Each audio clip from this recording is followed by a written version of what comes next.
خد بقى من الفكره بتاعت ان هل في الاهلي حضراتكم برضو احنا منتظرين الكلام ده. يلا اتفضل يا استاذ جمال. متوافق مع الراي ده ان الاهلي فيه سوء تخطيط وانه ما فيش تخطيط وانه هناك انفراد بالراي من قبل الكابتن محمود الخطيب؟ هو الكابتن الخطيب هو مشرف على الكوره، واخد بالك، فلازم كل قرارات الكوره ترجع ليه وترجع ليه وهو يقول الامر النهي. ماشي. ولنا في تجربه الكابتن محمد رمضان اللي احنا يعني عديناها كده بسرعه وعمرنا ما اتناقشنا لماذا استقال محمد رمضان من اداره الكره في الاهلي. يعني ما وقفناش عندها في اي مره من المرات. محمد رمضان جه مره ومشي وخلاص على كده. طيب قول لي حضرتك متوافق مع وجهه النظر دي ولا لا؟ لا انا متوافق جدا ان الاهلي ازمته الحقيقيه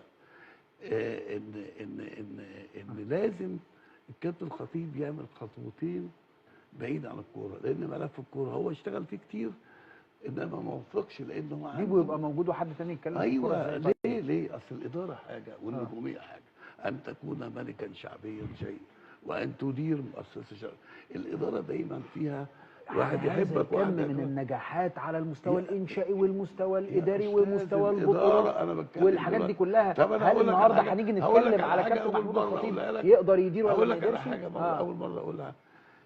واحد قريب جدا من الكابتن قال له حل فرقه الكوره 2.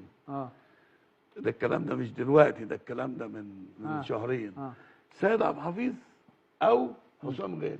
طيب هاخد راي الاستاذ محمود. انا بقول لك يعني ايه ماشي. واحد قريب قوي منه قال له لا اما كذا كذا، هو لا هيجيب ده ولا هيجيب ده، لان بشكل شخصي الخطيب ما بيحبش سيد عبد الحفيظ ولا حسام غالي.